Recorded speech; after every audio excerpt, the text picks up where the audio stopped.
Okay, so sometimes we do record some presentations, okay, to reduce on the workload.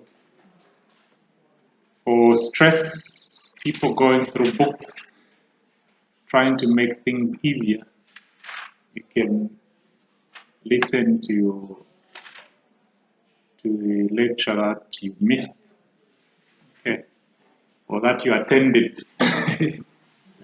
Okay, right. So in the previous classes, you said we covered on the colonial education system. I was saying that the colonial education system was conducted according to what they called the Tuskegee philosophy as well as the Phelps Stokes Commission. I don't know, you have the slides with you, you can be able to refer to that. So we'll try to explain in brief about this, and then so that we wind up with the contents of colonial education. So by Tuskegee philosophy, they described it as the type of education which could not make Africans rise against the blacks. Okay. So as long as the type of education which the whites offered to the blacks was not going to enable the blacks rise against the whites, the white man or the white people were ready to continue offering that type of education. Now, in brief, on the Phelps Stokes Commission, Phelps Stokes Commission, basically, let me also try to forward that to you. Hopefully, I have it here.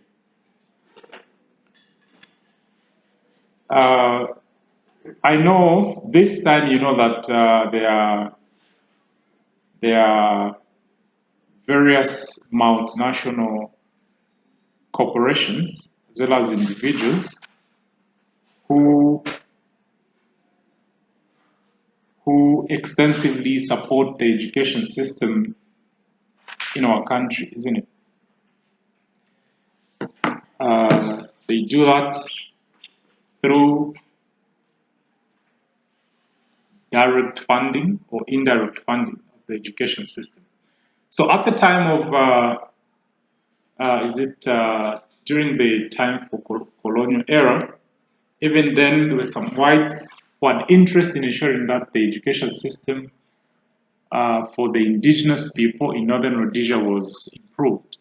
Remember, we just stated that there was some kind of a binary system of education, one for the whites, one for the blacks, isn't it? The one for the blacks was not highly funded. So as a result, the quality of education was considered to be of low standard. Okay, and then an American woman by the name of Caroline Phelps Stokes had interest in improving the quality of education. So she sponsored a commission comprising of representatives of the missionary societies as well as the colonial administrators. They constituted a commission which had to look at the educational needs of the indigenous people. Okay. So these members of the commission had time to analyze the education system. They had time to look at the extent to which the needs of the indigenous people were being met, and then they had to look at what was required to be done in order for the education system to be improved. So that is what the Phelps Stokes Commission was all about. Now, in terms of after they did their work, then they came up with some recommendations. Okay, Among the recommendations they had was, of course, to increase funding to the education system. Okay, to increase funding to the education system, that is, the government had the responsibility to increase funding, which was not being done at the time. Then they also recommended that there should be some establishment of central mission schools based on geographical basis. Okay. They also did recommend that there should be increase in terms of funding to employ indigenous teachers, okay, in the education system. So all those were positive elements which contributed to ensuring that some level of improvement is done in the education system. Okay. I've sent that document to you. Find time, you go through it. The other document, I think, which is part of that slide is what is called the Native School Declaration. That is another important declaration that you should be able to find time to understand it. The declaration was made, is it in 1918? Of course, the declaration was made by the colonial administrators who had assumed the responsibility of managing the welfare of the state, which in turn made them responsible to also manage the education system. Okay. So when the declaration was made, what was the contents? It says this proclamation was made in 1918. It was called Native School Proclamation.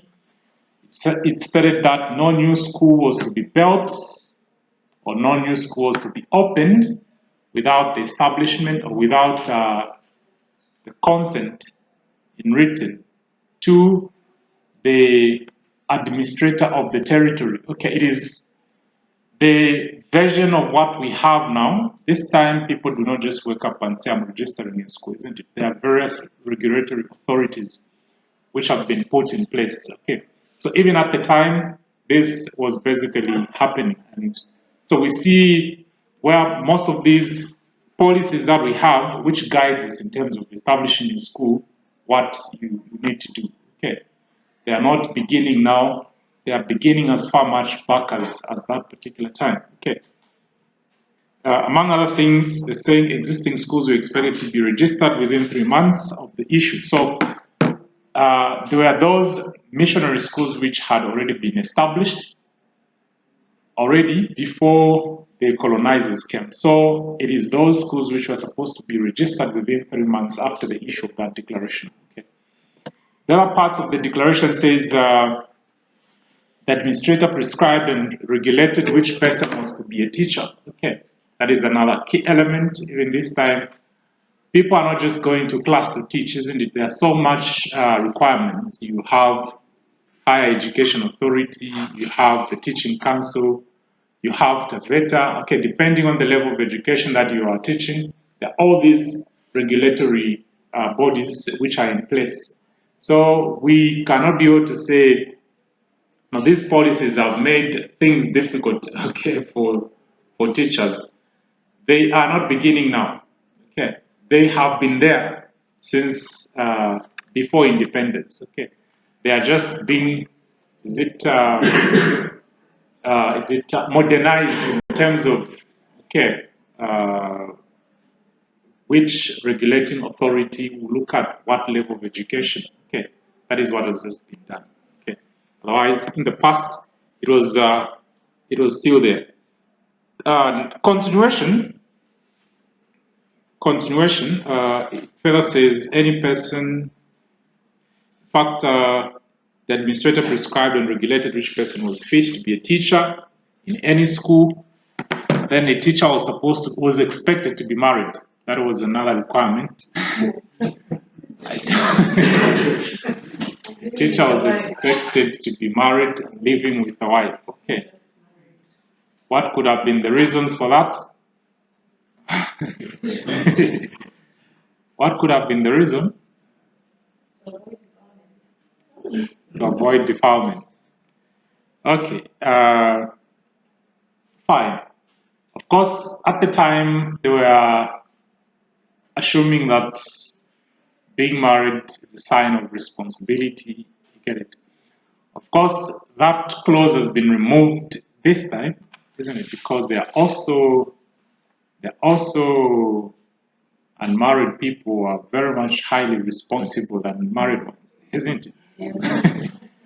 and they are not, this time they're not defining people's responsibility based on marital status. Okay, that one has been dropped.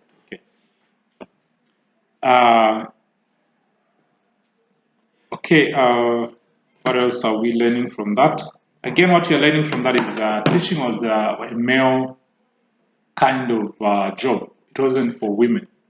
They haven't said she was supposed to be living with her husband. They have said he was supposed to live with her husband. Sorry, with a wife rather. Okay. So, meaning it was a male-dominated kind of job. Now, this time, we have more female teachers in the industry than males, isn't it? Even the ones who are coming behind, there are more females than males. Okay, which is a positive move. Okay. All right. Then, what other thing are we supposed to learn from that? The teacher would be removed and would not be allowed to teach anywhere in the territory. That is, if the teacher was found to be wanting. Okay, we see those being implemented even this time, isn't it? You don't get, there's so many, activities which teachers have done, isn't it? Some of them are in public domain and others have been severely punished, others sentenced, okay, depending on the nature of the case. So we just have to be cautious with what we do as individuals, okay? The pieces of legislation to prescribe the codes of conduct are quite clear, okay? All right, we will move away from that unless there are any questions arising. Do you have any questions arising from that? Because of time, we will now introduce Western education, origin and development of Western education. Do we have that slide with us? Have I given you that slide? Not yet? Yes. I have. I've given you. Okay, that is good. Okay. So on the origin and development of education, this will probably introduce us to philosophy. Okay, what we've been doing previously, we were doing history. Okay, now we are turning to philosophy.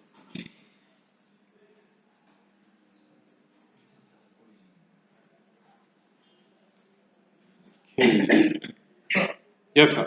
Do you mean just the origin of Western education or? Yes, origin of Western education. Origin and development of Western education. Okay, in terms of the objectives that we have on that topic, we need to look at the first objective says to introduce learners to the origin and development of Western education. And then the second is to describe Spartan education. Then to discuss Athenian education, that is the third objective. Then 3.1 to discuss education ideas of early philosophers. Those early philosophers include sophists, Socrates, Plato, and Aristotle.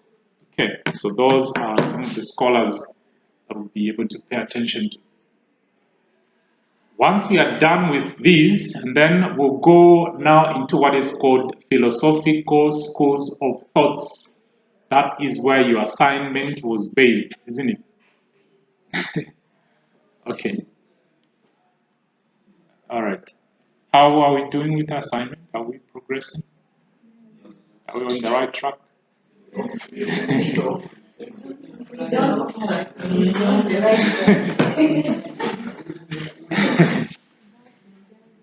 Okay. So, to begin with, origin and development of Western education.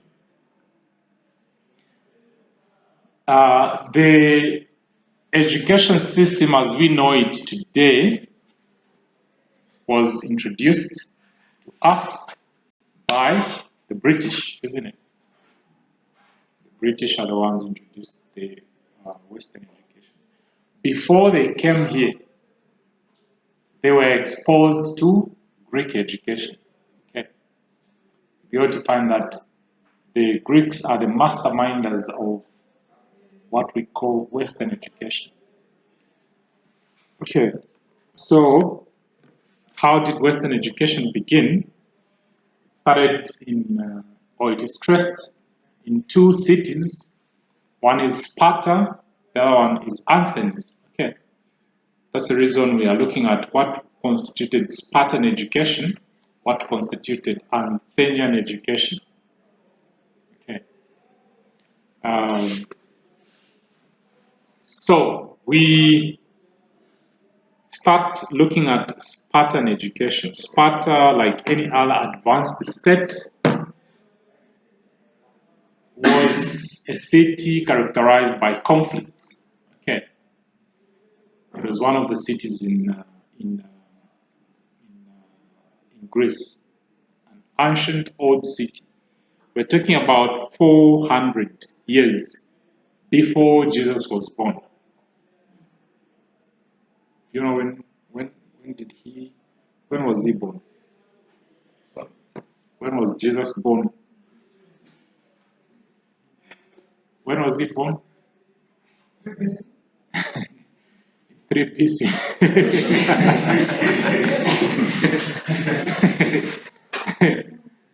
Jesus was born in 3 BC, meaning that he was born before he was born.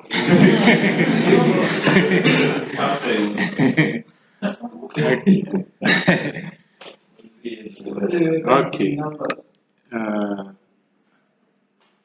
He was born, we can say he was born when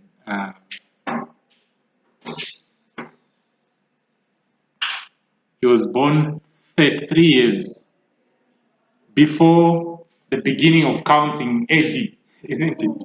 No, exactly, sir. Eh? Exactly. You get it, isn't it?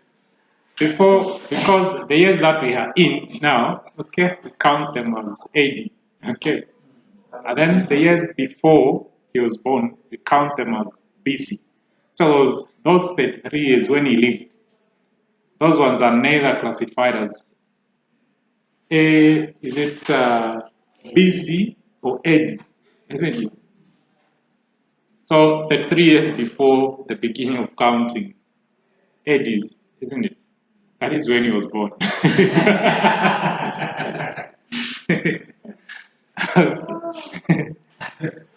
Okay. So we're looking at Sparta. Sparta, they're saying it was a city characterized by conflicts. As a result, the education system was centering on physical training, to train warriors, to train soldiers, so that they can be able to defend the country. Okay, so that was the major concern of the education system. Physical exercises was the primary objective of the Spartan education. Okay, and that type of education was only for the boys. Girls were more reserved for kitchen work. Okay, how to be a good wife at home. Okay, how to be a good mother. Okay, so that was precisely the nature of Spartan education. Our interest is to look at what was called the virtues, despite the boys being taught how to be soldiers. There was one area of interest which is our concern, and that is training of virtues to the young boys. Training of virtues to the young boys. Okay. Now, what are virtues? Virtues are habits of mind, heart, and behavior. They develop through deliberate practice. The virtues that we are going to look at are prudence, temperance, obedience, and fortitude. Do you have Madam Prudence in here? Anyone by the name of Prudence? She's there. Prudence who? Prudence who? Kandu. Okay. What does your name mean, Madam? Speak loudly. We want to hear it.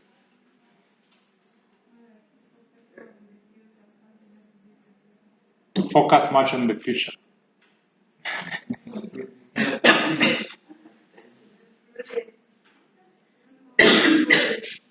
Okay. Prudence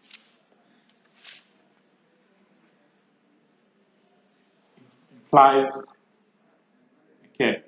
being wise, high level of understanding, to have a foresight understanding. Okay. That is what to be prudent is. Okay. Now, we are learning that the boys were taught these virtues, among them to be prudent. To be prudent,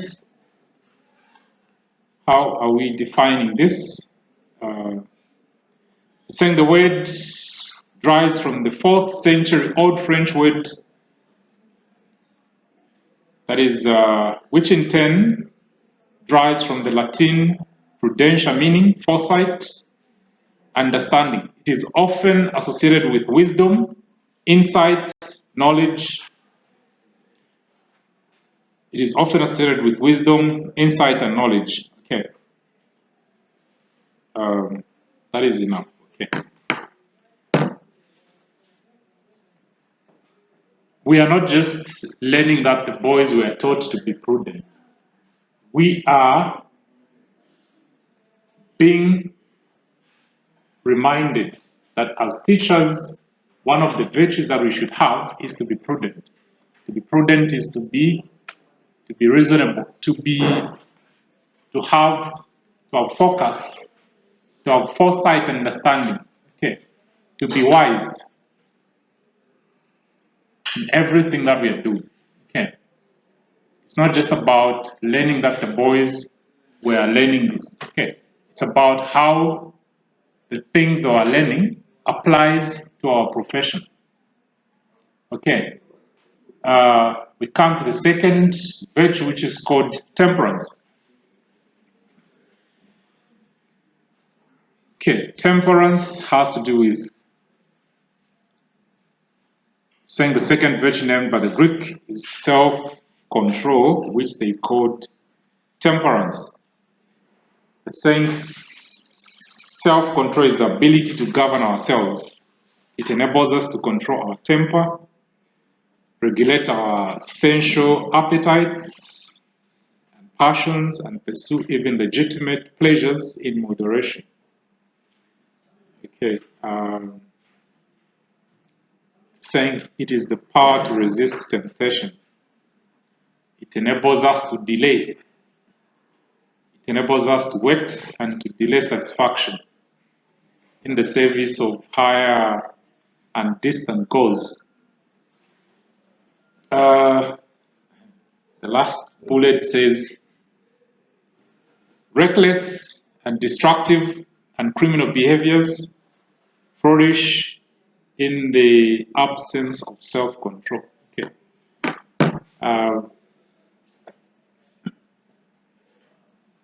It is self-explanatory, isn't it? We've talked highly about self-control in the teaching industry. By the time we're looking at That's the role of philosophy to a teacher. We did talk about ethics, isn't it? That a teacher should be able to control their conduct. Again, we are being reminded by the virtue of temperance. We've always spoken out that too many scandals have been done by teachers, and those things are not hidden. They are in public domain, isn't it? They are in public domain. So don't be the next one to break the record, isn't it? Others have already broken records. Is it, you've heard of cases, isn't it? A teacher is only, is it one term at a school? There are already 30 or 40 pregnancies, isn't it?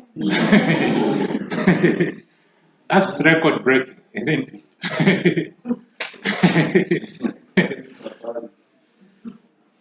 Okay. There are many other elements. Self-control is not just about sexual drives. It's also about how we relate with others. How do we relate with our fellow workers? Okay. Some people have high levels of energy such that they would want to fight. I've been to an organization where people wanted to fight over a chair, isn't it? You come all the way from home, okay, with children, isn't it? Even maybe you have even built a house, okay, but you you have even your own chairs, but you want to fight over a stool, okay, that you use in the office or a computer. Is it necessary? That is as a result of the failure to control our emotions, isn't it? Of course, we've already told you that the whole project of philosophy is to develop that ability to use rationality and reduce on the levels of on relying the use of emotions and feelings in your judgment or decision making. Okay, that is, some of those minor issues can be avoided. Okay. Okay. Do you have any questions? Self-control, is it clear? Okay. The next one we have is fortitude. That is the third one. Fortitude. Fortitude enables us to do what is right in the face of difficulty. Okay. The other implication of fortitude is courage. Okay. The ability to have confidence in things that you're doing. Okay. As a teacher, you're required to have that courage and confidence in things that you're doing. Okay, whether it's in teaching or in any activity relating to your profession. You know, some people they are wondering, how am I going to be teaching? How am I going to be standing in front of people? Some people are too scared, isn't it? But and too shy. Okay. Those are minor issues. You need to work on that. Okay, you start practicing in the room, put a mirror, okay,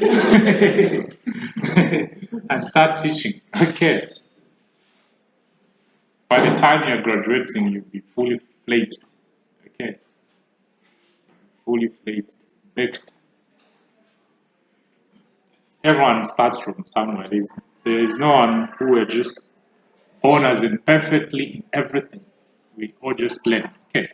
So that is what confidence and courage is trying to remind us of. Okay, we need to be confident and courageous in things that we are doing in relation to our work.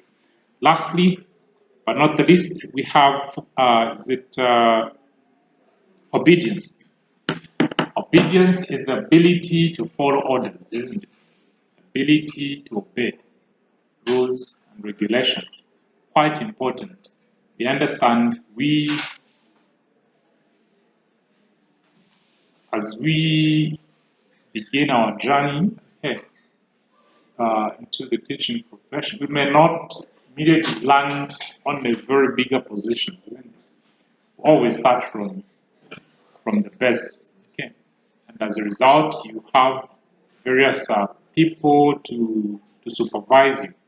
They'll be giving you orders and regulations. Okay, it's quite important that we obey.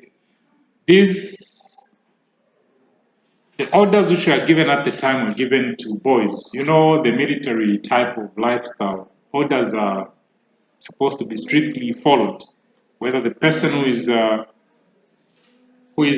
giving you is younger than you, isn't it?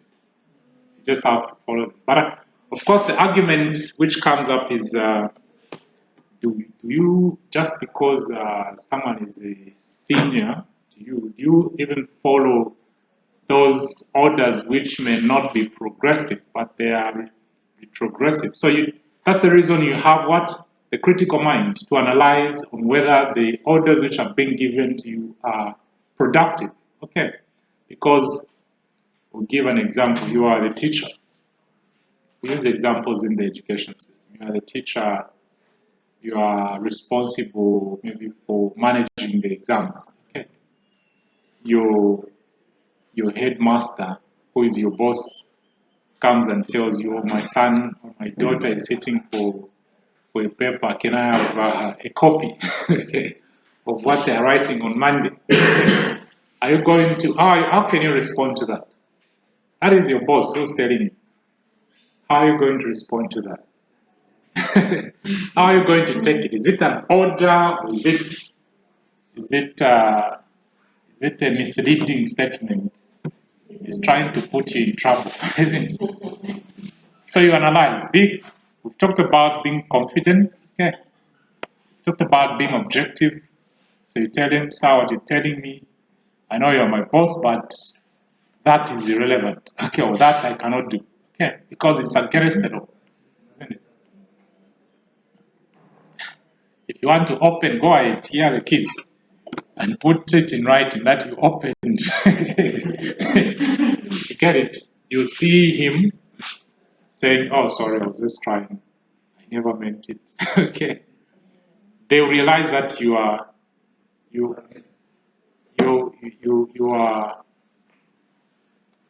have standards that you need to adhere to.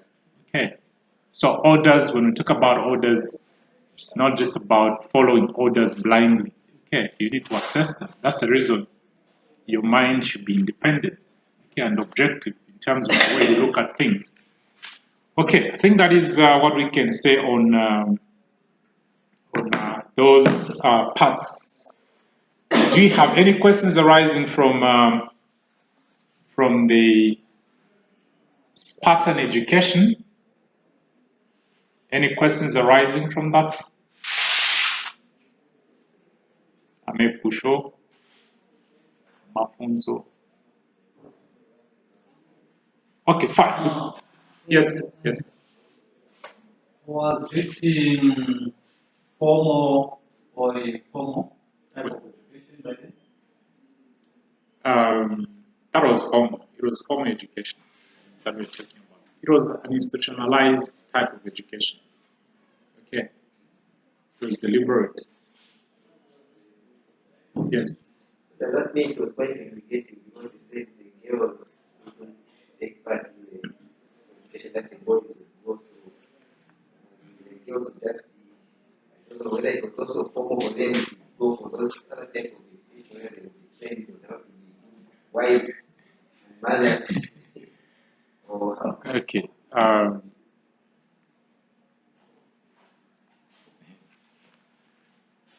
You're reminding me of some guy who was singing about us. We do not have the qualifications which others have, like diplomas, degrees.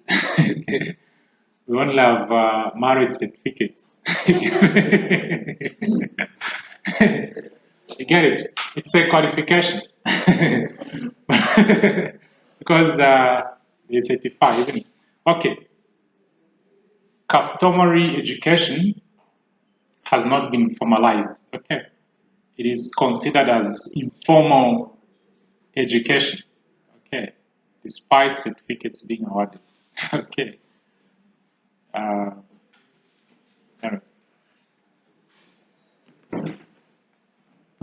Have we already talked about informal and non-formal education? We haven't yet. Okay, we'll find time to look at that. Okay. But have I sent you the module?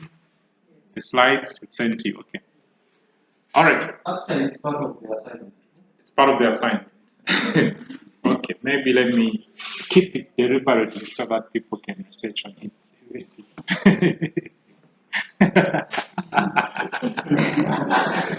It's about far around that. Yes. So that assignment you gave Yes. us, maybe I'm too.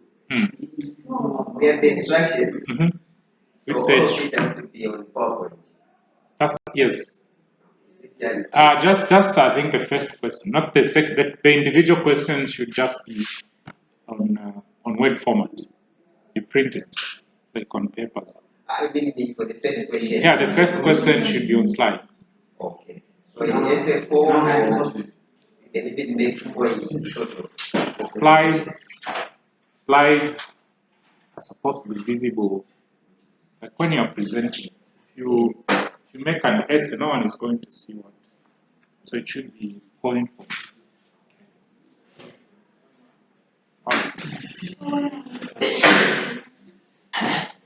When are you supposed to present? Thursday. Thursday most likely. Do you have a class on Thursday?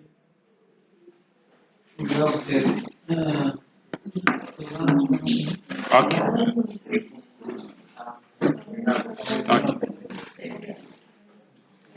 Okay, so lastly we can look at Athenian education so that if we are meeting tomorrow, we go directly to look at the philosophers and then proceed to the schools of thoughts. Athenian education, remember Athens is also part of Greece. Even currently, that city is still alive. Athens, those of you who watch TV, you see on Weather Focus on Al Jazeera, Athens is still an active city. It's an ancient old city. It existed before Jesus was alive. Okay, just like Jerusalem and those other famous cities. Athens, I don't know. Okay, now in Spartan education, we said the education was more physical and was aimed at training the body. Okay, in Athens, the education shifted from training the physique or body from Spartan to training the mind or the intellect. So the intellect became the primary objective of education, to train how to reason, to train how to think, how to use rationality. Okay. So it is from Athens that we see the birthplace of philosophy. Okay. Of course, the emphasis was on literacy, reading and writing, as well as speaking. Okay. So that is what characterized the Athenian education. Then from there we see the emergence of philosophers, or the birthplace of philosophy. But before the actual philosophers came into being, we have a group of thinkers who are called sophists. Okay. Sophists were street teachers. They were teaching for money. Okay. They were teaching rhetoric, which is the art of speaking. Okay, the art of speaking. That is the art of how to win arguments. Okay, which is almost equivalent to what we have in modern education, where lawyers do their job, isn't it? How do they do it? They can even represent a murderer, okay, and probably make him get acquitted, isn't it? Because of what the art to speak, the art to argue based on the evidence provided. Okay. That is a type of education which the sophists presented. Okay. They were teaching young boys how to argue so that they win arguments. And usually the people who are very much interested were the politicians, as well as the children of the politicians who would want to be very much vocal and probably control members of society. So as a result of that, these sophists dominated the early education of Athenian society. Okay. From there, then after some time, some other scholars emerged who we are going to pay attention to when we meet in the next class, and that is Socrates, Plato, and Aristotle. Okay. Those who lead us to look at the various theories which the philosophical schools of thoughts which will help us understand the different methodologies and approaches in the education system.